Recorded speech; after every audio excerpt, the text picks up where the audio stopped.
Yaitu Novela Nawipa yang mengungkapkan sejumlah hal. Apa saja kemudian yang diungkapkan oleh saksi dari kubu pemohon tersebut, kita lihat kabarnya terlebih dahulu berikut ini. Bagaimana suasana masyarakat waktu itu di sana? Ini kan adalah hari pemilu. Iya. Tapi kan nggak ada kegiatan pemilu. Iya. Bagaimana ini suasana masyarakat yang saudara lihat? Katanya ada masyarakat. Iya, ada masyarakat. Bukan Terus? jangan tanya saya juga masyarakat, Pak. Tanyanya ke penyelenggara pemilu yang harus sosialisasi, Pak. Bukan Siap. ke kami. Siap. Nanti Ya, terima kasih, Pak.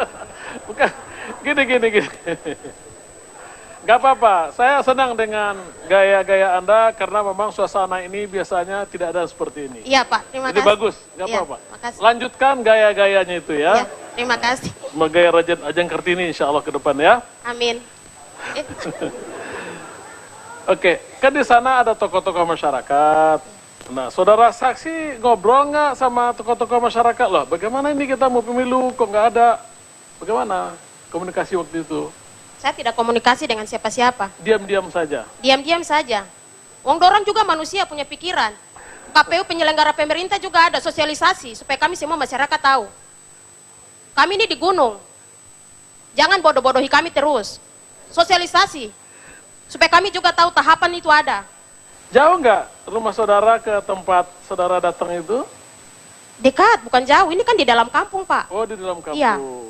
Iya. Ya udah kalau gitu, Iya. terima kasih. Terima kasih, Pak. Ya, coba saya mau di kampung saudara, TPS-nya namanya apa tadi? Mestinya ada TPS namanya Kampung Kampung Awabutu. Awabutu. Kalau Kampung Awabutu dengan distriknya jauh nggak? Tidak. Berapa kilometer dari Kampung Awabutu? Ada sekitar 300 km. Nah, di distrik 300 kilometer. Iya, Pak. Aduh, Nanti, Pak, 300 km, minta maaf. Manusia bukan Tuhan. Bukan 3 kilo, Bu, 30 meter. 300 meter. 300 meter. Iya, 300 meter. 300 kilometer. Ya namanya manusia, Pak. Oh iya. Iya, pasti punya salah. Iya. Ya, nggak apa-apa. Bagus. Iya. Terus kalau hanya 300 meter, Anda tahu ada kegiatan di distrik dalam rangka pemilu? Saya tidak mau bicara yang lain, Pak. Saya hanya Oh, bicara di gitu. kampung saya, Pak. Saya Oh. tidak mau bicara yang lain. Karena saya di TPS. Enggak, saya tanya sekarang. Anda lihat di 300 meter itu kan enggak jauh. Ada kegiatan enggak tahu? Saya tidak mau bicara itu. Saya Oh, di ya kampung sudah. saja, di kampung saya, Pak. Iya, saya Iya. juga bisa kacau ini kalau saya terus. Iya, sama. Saya juga kacau, Pak. Bapak kacau, saya lebih kacau, Pak. Ya cukup ya. Ya, terima kasih yang Terima mulia. Terima kasih, udah jauh sekali dari Ya, itu dia tadi kesaksian dari Novela Nawipa, saksi yang dihadirkan oleh kubu Prabowo Hatta. Saya sudah bersama Mas Tantowi Yahya dan Bang Andreas Hugo Parera, tapi sebelum ke Mas Tantowi dan Bang Andreas, saya ke Bang Ege, Mas Kodari terlebih dahulu. Tadi kita sudah lihat bersama-sama ya, Iya. Hakim garuk-garuk kepala, ketawa begitu ya, mendengar kesaksian dari Novela. Sebetulnya tadi saya berharap dia datang ke sini ya. Kita tanya juga ya. Jadi Kita sudah, gini Bang, ini ada informasi, kita Iya. sudah mencoba mengundang Novela untuk hadir di sini, Tetapi? tapi kabarnya belum sempat atau belum bisa dihadirkan di sini karena iya. sidang MK masih berlanjut, jadi masih... Mudah-mudahan tidak sedang kacau. Jangan. Ya, nggak kacau.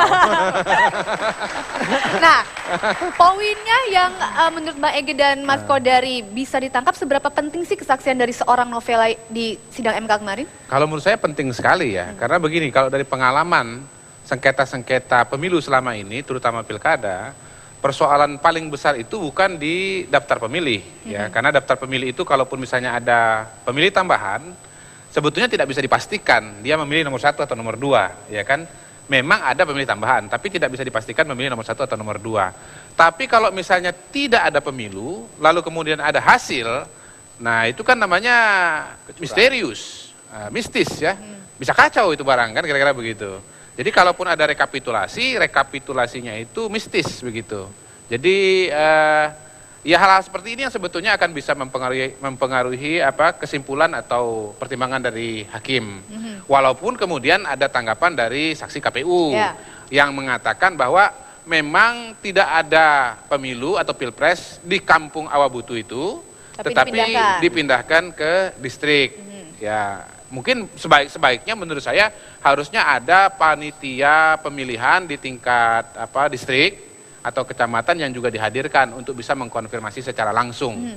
Bukan cuma kata ketua KPU Kabupaten Paniai, ya Paniai. Bang Ege? Saya tidak menonton secara panjang dan lebar ya, tapi kalau melihat dari apa yang terjadi tadi, kelihatannya untuk TSM-nya itu tercapai. Apa itu Bung TSM Bung? Tolong kasih jelas. TSM itu Nanti kacau kalau tidak jelas. tertawa sama-sama mahkamah kayak gitu. Oh itu maunya tertawa sama-sama mahkamah. Nggak ada masalah di situ dalam konteks menjalin komunikasi. Jadi Novela namanya ya. Ya, novela. Novela mengembangkan gaya komunikasinya sendiri kan, independen, spontan. Dia ingin mengatakan jangan tanya macam-macam sama saya. Pokoknya yang saya ingin jawab saya jawab. Sementara itu hakim di situ kelihatan agak sulit juga loh. Harus kita akui juga ada keterbatasan untuk Mengorek lebih dalam. iya mau menanyakan yang mana sih? Kalau mau menanyakan kampung sebelah, dia bilang jangan tanya-tanya kampung sebelah. Saya jawab cuma kampung saya saja. Oh kalau begitu saya kacau. Saya lebih kacau lagi. Pak. Dan kalau kita bahas ini tanpa novela, kita sebetulnya kacau juga. Nah, tapi pada saat yang sama ada juga yang datang seperti itu, tapi panggungnya bukan di Mahkamah Konstitusi. Apa itu? Di DPR MPR kalau nggak salah ya. Tercapai juga, TSM juga. Tertawa sama-sama McCain. Tapi Maksudnya nanti. John McCain. Ya, Nanti itu sama-sama tertawa dan kita sama-sama nggak tahu arti tertawanya apa. Itu nanti TSM yang lain itu nanti kita bahas nanti. Kita kembali ke novela nih Mas Kodari. Iya. Tadi sempat hakim menanyakan Pak Patrialis saat itu sampai garuk-garuk kepala, kira-kira suasana masyarakat pada saat Pilpres itu seperti apa sih di sana? Ada kontak dengan masyarakat, ternyata novela tidak menjawab apapun gitu, artinya tidak ada kontak sama sekali. Nah itu bisa membuktikan tidak saat itu Hakim Mahkamah Konstitusi meyakinkan bahwa ada kecurangan nih di wilayah Sebetulnya di kalau sana? saya melihat ya antara novela dengan saksi dari KPU itu sama. Samanya? Jadi bahwa memang tidak ada pemilihan, tidak ada persiapan pemilihan di kampung Awabutu, begitu ya. Kampung paling terkenal di Indonesia sekarang ini. Oh enggak, tadi sore ada lagi yang lebih terkenal. Mafia ya. Ya, mafia. Ya. Mafia Barat, Mafia Tengah, dan Mafia Timur. Ya. Jadi sebetulnya sinkron. Tidak ada pemilihan presiden di kampung Awabutu. Cuman kalau menurut saksi KPU bukan tidak ada pemilihan, tapi sudah ditarik ke distrik begitu. Jadi saya kira memang Papua ini menjadi unik karena di Papua itu sebagian wilayah menggunakan sistem pemilihan yang berbeda dengan daerah-daerah lainnya, yaitu sistem noken atau sistem ikat, garis miring, sistem adat. Dan itu pun juga tidak di seluruh Papua, dari 29 kabupaten kota di Papua yang menerapkan sistem noken itu adanya di 16 kabupaten kota saja, termasuk di Paniai. Nah, kalau di kampungnya Bang Ege tidak mungkin ada sistem seperti ini kan. Di kampungnya ditarik misalnya ke distrik atau kecamatan, tidak mungkin kan. Noken juga tidak ada di sana. Jadi kan? dia nggak tahu nih, ini Apa? sistem noken ini sebetulnya Noken Bang. Iya. Kalau noken itu orang Sumatera, noken. Noken. Ya. Sistem noken ini sebetulnya sudah agak lama terjadi di Amerika Serikat. Oh ya? Yaitu the winner takes all. Oh iya. Jadi artinya sekali diikat udah yang menang itu aja lah, udah pegang semua gitu. Oh iya. Iya kan? Ya, dan menarik sebetulnya yang dipersoalkan bukan sistem nokennya, Adalah? karena sama-sama mengakui bahwa sistem noken Noken itu itu sah. semenjak tahun 2009. Yang dipersoalkan adalah apakah dilaksanakan proses menuju angka rekapitulasi itu atau tidak, begitu. Oke. Baik, nanti kita akan membahas bersama-sama dengan Mas Santoyo dan juga Bang Andreas, tapi kita kasih kesempatan dulu sama Fikri, Ini saksi ahli ya. saksi ahli pada malam hari ini. Fikri silakan. Tepuk tangan nggak? Oh, Biar semangat. Biar semangat. Assalamualaikum warahmatullahi wabarakatuh. Waalaikumsalam. Luar biasa. Tadi seru ya. Kesaksiannya tuh buat gue itu bukan kesaksian tapi lebih ke curhat ya. Bapak jangan ngomongin orang lain, ini keluarga saya, kampung saya. Gitu. Tapi gini, ada satu kalimat yang gue kutip dari novela itu adalah manusia, ciptaan Tuhan, Tuhan yang sempurna itu kan. Itu gue alamin, kebetulan, nggak jauh beda sama saat gue tadi mau kesini pakai GPS gue. Soalnya GPS gue itu beda, GPS syariah. Lu kalau pakai GPS, sinyalnya jelek, suka kesel di tengah jalan, ya nggak? Gara-gara radarnya loncat-loncat, ya kan? Di tengah juga ini mau ke kanan ke kiri kita bingung. Kalau pakai GPS SN gue enak. on the 300 meter, insya Allah to the right side. Wah, pakai insya Allah. Gitu. Oke, enak, aman, ya kan? Kalau GPS biasa, itu begitu sampai tujuan, sinyalnya jelek, salah tujuan, kita turun dari mobil atau dari motor, kesel, ya kan? Kalau jadi GPS gua, kagak bakal kesel. Begitu gua sampai, alhamdulillah, your destination in the right side. Wah, gua seneng nih. Begitu gua sampai, taunya salah tujuan. Gua mau kesel dong, pas gua mau marah, dia nyaut. Kesempurnaan milik Tuhan, ciptaan manusia. Dia bilang, oke, keren. Tapi kalau balik lagi ya, kalau gua perhatiin novela tadi, itu banyak banget yang unik ya. Kalau gue perhatiin, untung ini yang menggunakan komunikasi seperti ini cuman para saksi ya. Nggak kebayang kalau yang tersangkanya ngomongnya begitu gitu di tempat mahkamah apalah gitu ya. Ditanya, Anda kemarin melakukan apa? Bapak, mau tahu aja apa mau tahu banget. Nggak, saya nanya, kemarin kamu melukai siapa? Oh, saya nggak tahu Pak, ini saya ngomongin yang di rumah saya mukul tetangga bukan anak orang. Gitu. Santai gitu kan, akhirnya jadi joke. Tapi gini, kalau misalnya gue perhatiin lagi novela ini, itu ada yang seru ya, salah ngomong. 300 km sama 300 meter tuh jauhnya luar biasa. Nggak kebayang kalau beneran 300 km, novela datang ke sini jadi Samson gue rasa. Novela naik apa pesawat? Jalan kaki. Dari mana? Bali. Kemana? Jawa. Tapi gini, kalau ngomongin Mahkamah Konstitusi ya, ini lucu. Lucunya gini, kadang berita-beritanya kalau buat gue lucu-lucu, soalnya gue tuh orang imajinatif ya. Suka ngehayal yang aneh-aneh gitu. Kemarin gue baca tagline ya, sekarang bola panas ada di tangan Mahkamah Konstitusi, sorry. Mahkamah Konstitusi sekarang memegang bola panas. Itu gue langsung berhalusinasi. Ini ada bola panas dipegang di Mahkamah Konstitusi, men. Kan gak lucu ya hakimnya, panas Pak, panas. Kewakilan, iya saya juga panas. Akhirnya gue mikir, jangan-jangan besok ada golok, ada apa ini. Mau bikin pengadilan sama debus beda tipis ya. Itu serunya Indonesia. Dan yang paling seru lagi, kalau lu ketawa, please, pura-pura lucu aja gak apa-apa ya, ketawa. Tapi ya, apapun itu, mudah-mudahan buat gue, apapun hasilnya tetap jadi yang terbaik buat Indonesia. Setuju gak? Itulah negeri setengah demokrasi. Ya, tidak hanya novela, ada puluhan saksi yang dihadirkan pada sidang Mahkamah Konstitusi selama 1 pekan terakhir. Kira-kira saksi-saksi ini seberapa kuat dapat meyakinkan hakim di Mahkamah Konstitusi oleh kubu Prabowo Hatta? Sejauh ini sudah puas dengan semua kesaksian yang telah diberikan para saksi di Mahkamah Konstitusi belum?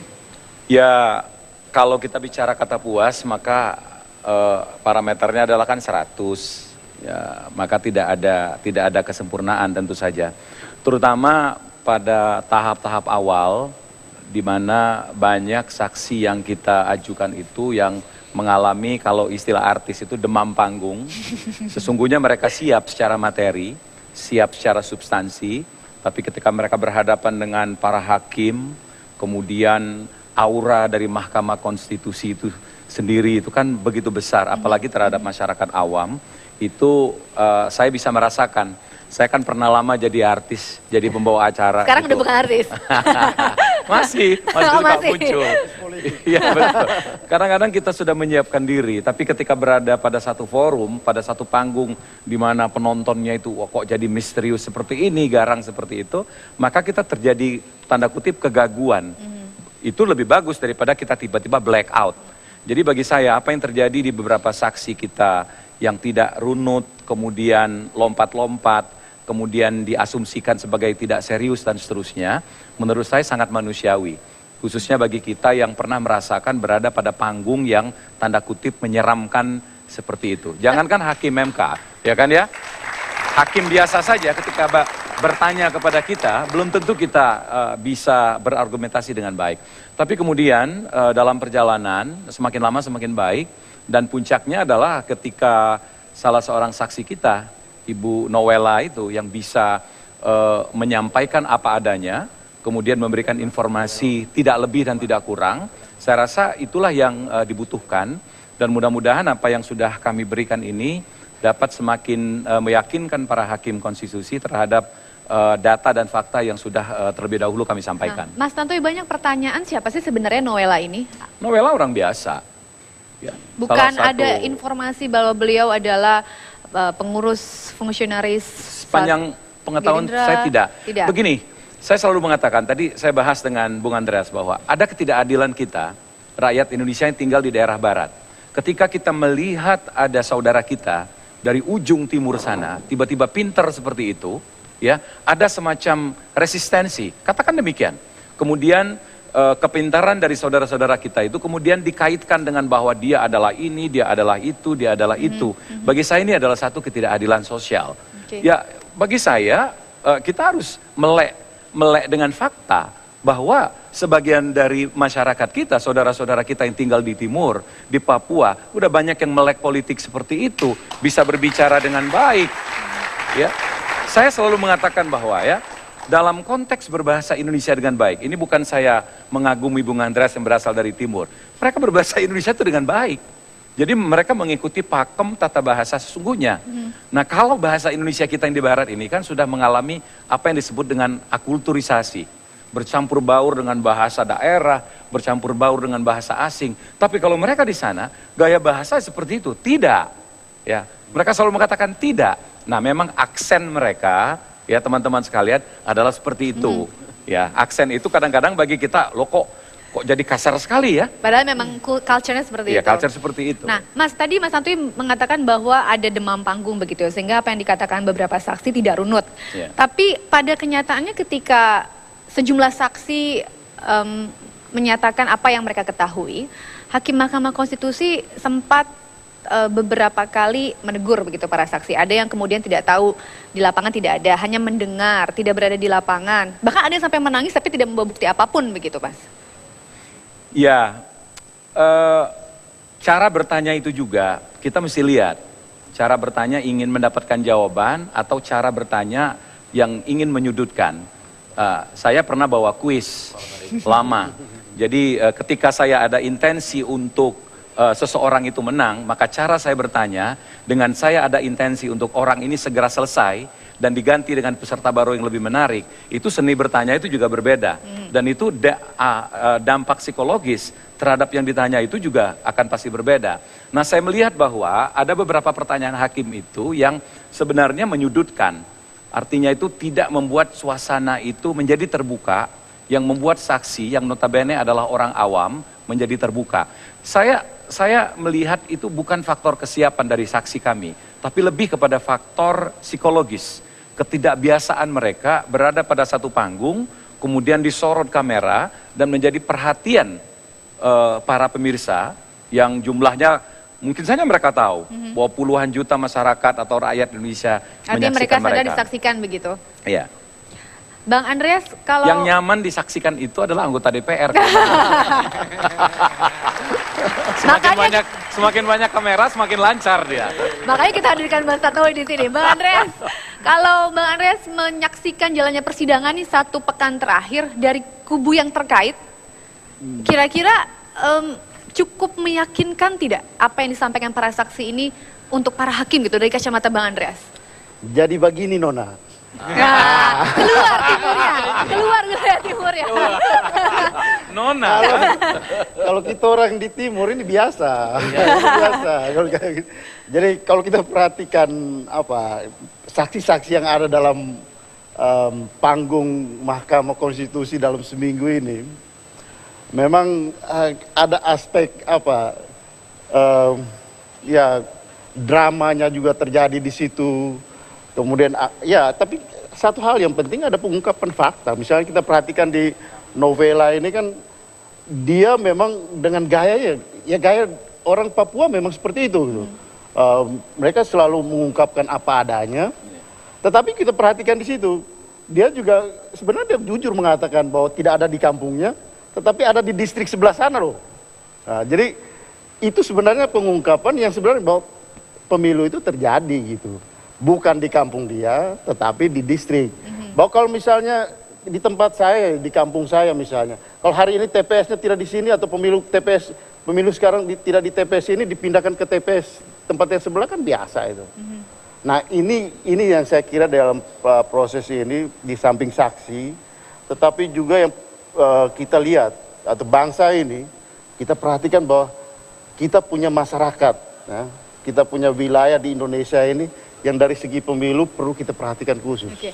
Bang, Dan kita terbuka semua sekarang, orang tahu, oh di Papua sana meskipun tidak seluruhnya, tetap ada beberapa daerah karena topografinya, karena masyarakatnya, dan mereka mempunyai kekhususan gitu. Bang, kalau Mas Tantowi mengatakan bahwa saksi-saksi yang dihadirkan oleh kubu Prabowo Hatta ini, saya katakan kembali ya, demam panggung, kemudian sebenarnya sudah siap begitu ya Mas Tantowi, tapi ketika berhadapan dengan arena panggung Mahkamah Konstitusi, tiba-tiba buyar begitulah dalam tanda kutip. Kalau Bang Andreas menangkapnya, saksi yang dihadirkan oleh kubu Prabowo Hatta ini sudah qualified, kemudian sudah yakin bahwa apa yang terjadi yang digugat oleh kubu Prabowo Hatta ini ada kecurangan, terstruktur, sistematif, masif, itu terungkap tidak? Saya kira sulit kalau untuk membuktikan itu, apalagi kasus Papua dijadikan generalisasi untuk Indonesia kan. Nah itu pasti tidak mungkin. Tapi kan bukan tidak hanya Papua, ini kan saksinya kan ada banyak, ada dari Jawa Timur, ada Ya, di Jakarta. tapi yang kita perhatikan di sini kan ya kasus yang di Papua ini memang khusus gitu. Dan itu tidak bisa jadi alasan untuk generalisasi Indonesia bahwa terjadi pelanggaran yang sifatnya sistematis, terstruktur, masif gitu kan. Nah ini suatu hal yang menurut saya,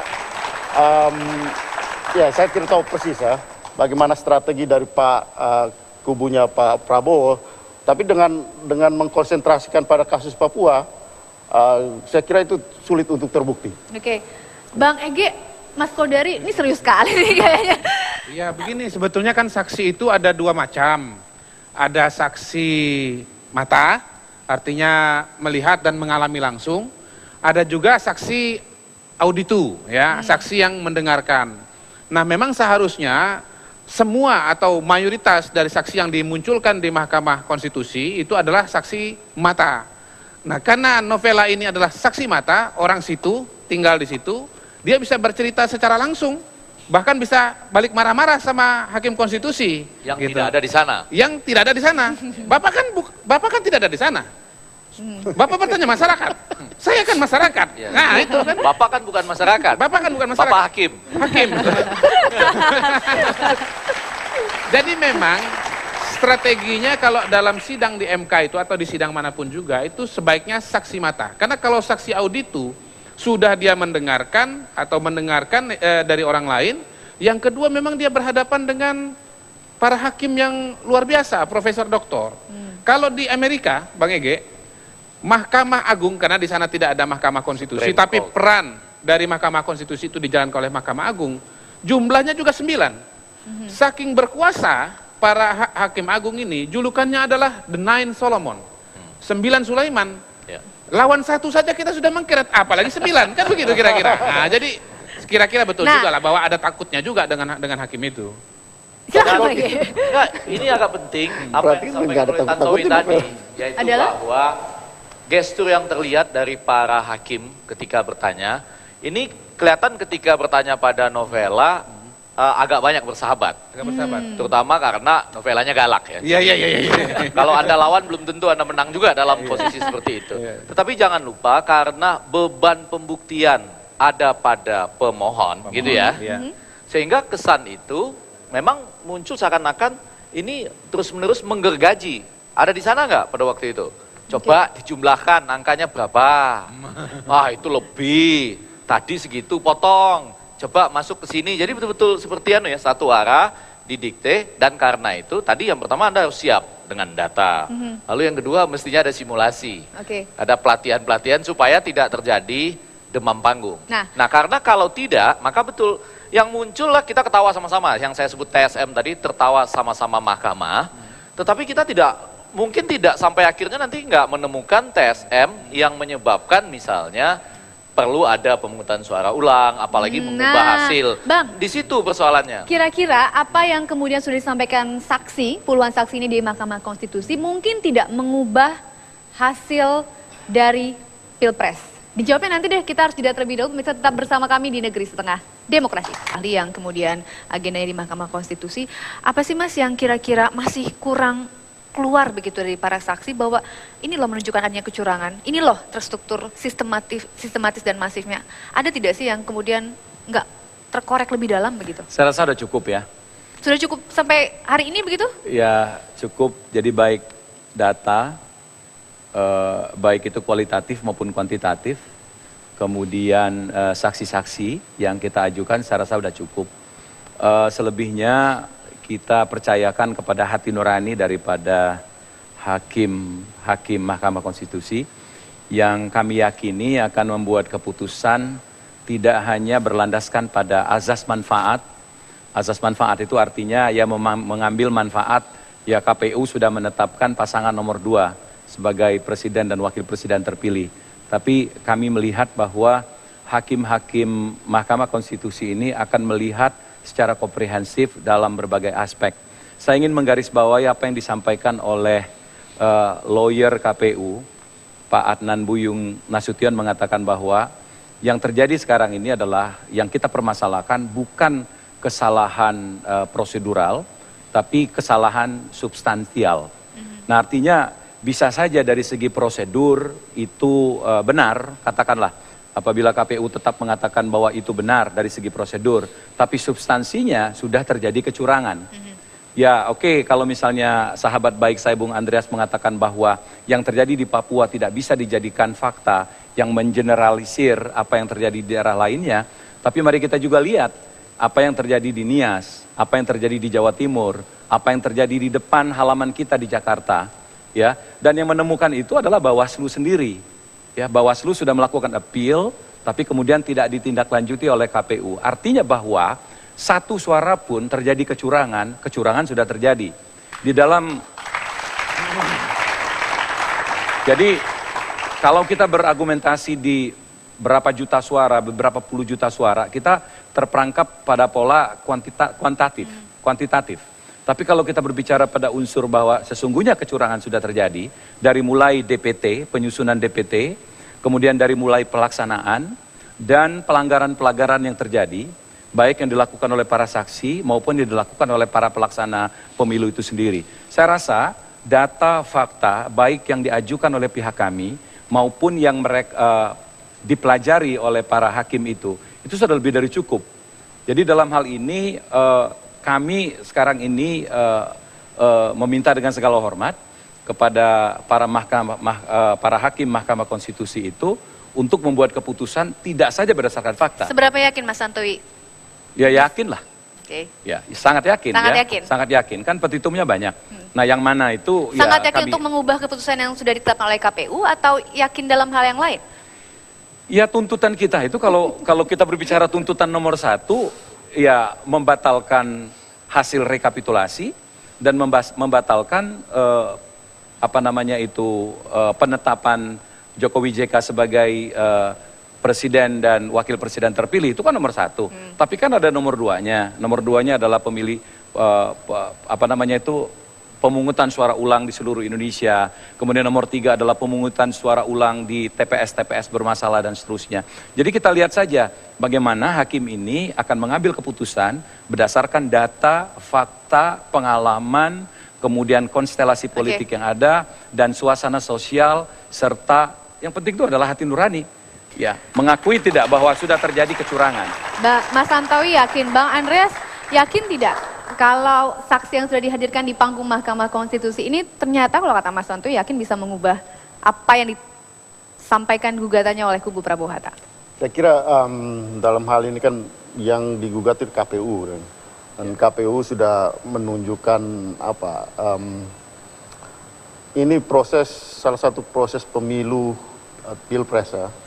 Pilpres yang menurut atau kita lihat dari segi transparansi ini salah satu dari 3 kali yang sudah dilaksanakan, ini yang terbaik lah. Kalau KPU yang digugat tapi kan implikasinya kan ke kubu memang Jokowi JK. ada keterkaitan jelas bahwa dan di sini dalam proses ini yang kita perhatikan di sini KPU dalam posisi yang dia bisa membuktikan banyak hal yang digugat itu dengan jawaban-jawaban yang menurut saya perhatikan cukup meyakinkan gitu. Nah dalam arti bahwa ya ada tuduhan wajar kalau dari pihak yang namanya penggugat pasti ingin menunjukkan bahwa fakta-fakta yang dia yakini gitu. Tetapi putusan hakim itu kan harus berdasarkan fakta, nggak bisa berdasarkan asumsi-asumsi tadi. Jadi kalau tadi Mas Tantowi mengatakan ya hati nurani, tapi itu harus berdasarkan fakta-fakta yang ada gitu. Tapi kalau fakta ini misalnya tadi novela mengatakan bahwa ya tidak ada ini di Sepeng Kampung, di kampung apa Mobutu itu gitu. Tapi kan ada di distrik sebelah kan, di distriknya. Jadi secara faktual terjadi pemilu di situ sebenarnya kan. Jadi ya ini adalah fakta gitu. Dan hakim itu seharusnya dan memang di dalam hukum keputusan itu harus berdasarkan fakta gitu, bukan asumsi. Saya beralih ke Bang Ege, Mas Kodari, saksi seperti apa sih kemudian yang di Mahkamah Konstitusi begitu ya, bisa kemudian ketok palu Mahkamah Konstitusi itu bisa mengubah apa yang telah diputuskan sebelumnya? Nanti untuk khusus persoalan saksi akan dibahas oleh Kodari sebagai ahli saksi. Kalau saya lebih ingin mengatakan begini ya, supaya agak fokus bahwa jujur kalau melihat dari saksi-saksi yang ditampilkan selama ini, walaupun ada yang lucu, lugas dan segala macam, masih belum betul-betul bisa bermuara ke TSM itu. Nah, itu dia. Dengan demikian besok saksi ahli ya. Artinya kualitas saksi yang telah dihadirkan selama ini, Bang Ege? Ini mungkin persoalan persiapan, demam panggung, simulasi. Bukan ya, berarti tidak memiliki data yang cukup. Kalaupun Anda punya data dan segala macam, tapi penyampaiannya demam panggung, atau Anda dikejar oleh hakim karena beban pembuktian ada di Anda, lalu Anda tidak bisa menjawabnya dengan baik, kan terlihat lemah juga. Saya ingin kasih salah satu contoh. Saya nggak tahu apakah besok ada saksi ahli yang akan berbicara tentang ini, dan ini saya katakan kenapa McCain datang ke Indonesia, ini memberikan selamat, karena data saya menarik nih, ini ya, dan saya nggak tahu siapa yang akan mengungkapkan. Tingkat partisipasi pemilu presiden, saya olah dari website KPU. Untuk pemilih tetap, itu dari 190.307.698 yang memberikan suara 131.461.575, tingkat partisipasinya 69,08%. Nah, itu yang dari pemilih tetap. Sekarang saya masuk ke dari daftar pemilih tambahan. Yang bukan ini, tetap nih, yang ditambah, itu tingkat partisipasinya adalah 93,32%. Dari yang tambahan. Dari yang khusus tambahan, Anda pasti nggak tahu bedanya ya. Anda pasti nggak tahu bedanya ya. Ngaku aja ya. Ngaji, nyago, ngaji. Iya. khusus tambahan, Anda dijamin pasti nggak tahu bedanya ya. Dari wajah Anda udah yakin bahwa Anda nggak tahu bedanya. Ini dari awal juga sampai beres kita ngomongin apa. Nah, ini menarik. Kalau John McCain kasih selamat, mungkin dia belum menyadari ini ya, bahwa untuk yang terdaftar, jadi daftar di TPS tuh untuk khusus ini ya, pemilih khusus tambahan ini 2.908.396. Tetapi yang menggunakan hak pilihnya 2.910.323. Jadi tingkat partisipasinya 100,066%. Ini McCain belum pernah menemukan yang begini.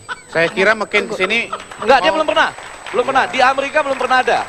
Bahwa jumlah yang menggunakan hak pilih lebih banyak dari yang terdaftar.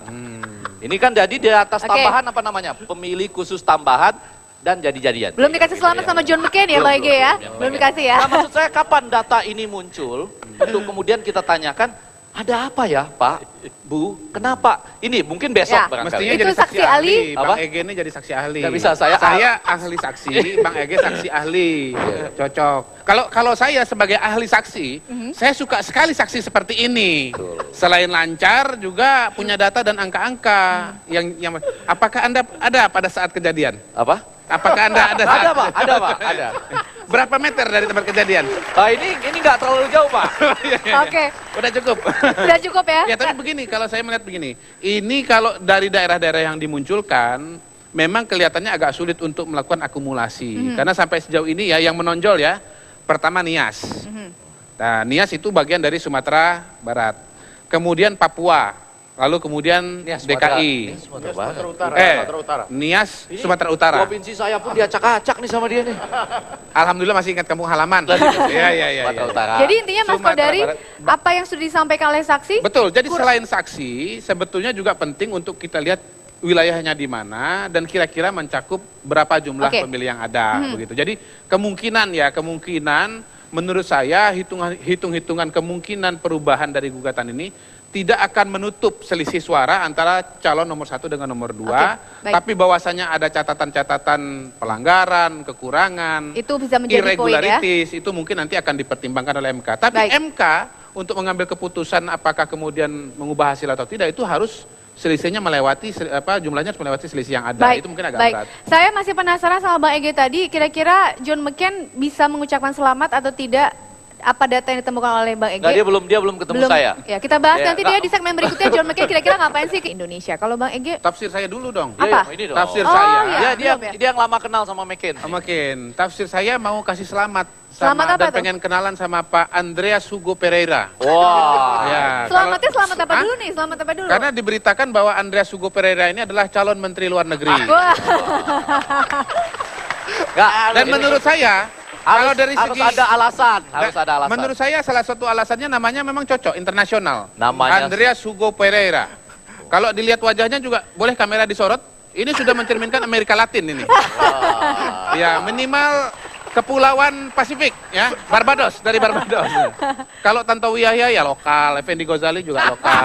Agak susah lah. Hati-hati, saya juga tahu ya, McCain itu juga memastikan kalau buat Andrea Pereira ini nanti menjadi Menteri Luar Negeri, Tantowi Yahya tetap di DPR dan tetap menyanyi country. Oh iya, iya betul. Itu kayak gitu. Nomor 2 itu, memastikan bahwa lagu country tetap dinyanyikan oleh... Nggak, ini kenapa kami bisa begini? Antara lain kita nggak terlalu tahu apa yang disampaikan ke publik dari hasil pembicaraan, datang, ketawa-ketawa, berfoto. Saya agak cemas-cemas dengan McCain ini, karena Kenapa? sebelumnya dia ini datang ke Ukraine di lapangan Maidan itu ya. Anda tahu nasib Ukraine kira-kira bagaimana sekarang? Dia pidato-pidato waktu itu gitu ya. Nah saya khawatir dia datang ini dalam rangka apa? Ditambah lagi saya nggak tahu apakah pernah pemilu di Amerika Serikat ya yang ada beberapa kesalahan, mungkin ini dianggap administratif, tidak bisa TSM gitu, tapi angkanya irregular, nggak biasa kalau menurut saya. Apakah pernah di Amerika pemilih yang menggunakan hak pilihnya lebih banyak dari pemilih yang hadir? Untuk itu ya, yang dia nggak tahu, pasti nggak tahu sampai kapan. tunggu. Daftar pemilih khusus tambahan. Bang, mungkin daftar pemilih khusus tambahan tidak banyak orang tahu, termasuk Fikri barangkali. Tapi kalau John McCain kesini, Kita tahu, Tahu jadi nggak? gini, kenapa nih Om John datang? oh Om ya. Kita sohib bang, Dekat. kita sohib. Jadi gini, tujuannya silaturahmi bang. Hah? Tujuannya silaturahmi aja, sama bikin orang Arab sirik. Bener, yang pertama namanya susah. John Cain itu kan kalau orang Arab yang ngomong kan jadi repot. John Cain, kan gak enak ada kolanya, susah. Benar-benar. Bikin orang Arab sirik itu tujuannya pasti. Itu yang pertama bang. oke. Yang kedua kenapa sirik? Bagian orang Amerik datang ke Indonesia, datangnya ke pemerintahan. Bagian orang Arab ke puncak bang, kan sirik lagi tak? itu tujuannya datang. Bang, kalau Bang Ege melihatnya nih, ada hubungannya nggak sih kira-kira John McCain kesini, kemudian Ibu Megawati, Pak JK, kemudian pergi ke Amerika? Nggak ada hubungan sampai saat ini karena saya nggak dikasih tahu hubungan. Yang pertama dan yang kedua, saya nggak terlalu ingin langsung mengkaitkannya dengan teori konspirasi ya. Jadi Oke. biar saja ini mengalir sampai kita misalnya memahami juga. Kalau penekanannya untuk mengucapkan selamat ditambah dengan mendorong kita untuk hati-hati terhadap ISIS dan lain segala macam. Kan ada pengakuan sebelumnya Oke. bahwa itu bentukan dari mereka juga. Jadi kita bingung, ini yang mana Nah, sebetulnya? coba ke Mas Tantowi Jadi dulu jangan deh. berspekulasi dulu Mas lah. Tantowi, kira-kira apa sih melihat kedatangan John McCain ini ada sesuatu tidak di balik itu semua? Dijawab nanti, kita harus jeda terlebih Ya, dahulu. Kita bersama jangan kami banget, di baru mau. Istana Demokrat. Mas Tantowi, kalau boleh berspekulasi, apa sih maksud kedatangan John McCain? Ya agak sulit memang ya untuk tidak mengkaitkan kedatangan pimpinan dunia dari manapun mereka ketika kita sedang mengalami transisi seperti sekarang ini. Tapi saya tidak mau suzon ya, karena begini, karena di dalam walaupun itu tertutup, tapi pertemuan John McCain dengan ketua MPR itu juga didampingi oleh wakil-wakil ketua MPR yang juga berasal dari berbagai fraksi. Ada orang Golkar di situ, ada orang P3, ada orang Demokrat. Artinya kalau misalnya pembicaraan dari John McCain dengan ketua MPR waktu itu memberikan dukungan, ya saya rasa teman-teman kita yang dari fraksi lain juga pasti akan Tahu, ya? mengungkapkan itu dan akan berbicara kepada publik. Ketika dia berbicara, tidak ada lagi kan, dia hanya bertemu dengan ketua MPR. Nah tapi kalau dikaitkan dengan apa yang disampaikan oleh Yang Mulia Robert Blake Duta Besar Amerika untuk Indonesia di New Orleans beberapa saat sebelum John McCain hadir, di mana dalam kesempatan tersebut tampil sebagai pembicara dalam seminar itu adalah Menteri Perdagangan Pak Lutfi, kemudian Wakil Menteri Luar Negeri kita Pak Dino Patijalal, kemudian Yang Mulia Duta Besar Amerika untuk Indonesia. Nah di situ jelas dia memuji Pak Jokowi dan mengatakan bahwa banyak hal-hal baru yang akan ditampilkan oleh Pak Jokowi ya sebagai Presiden Indonesia. Singkatnya adalah poinnya? Poinnya kalau kita mau kaitkan sana dengan sini, maka akan menjadi terkait. Ada match-nya ya? Ada match-nya. Tapi kalau kita mau lepaskan juga bisa. Oke. Bang Andreas, kira-kira emang ada hubungannya nih kedatangan John McCain dengan Benar ini, kalau ini benar. komposisi Kalau kabinet ini benar, atau jawaban dari intervensi calon menteri apapun luar negeri. begitu Jawaban dengan menteri luar negeri Jokowi nih. JK? Mau spekulasi atau yang benar nih? Yang benar dong. Nah, kalau saya dengar-dengar katanya mau belajar itu noken.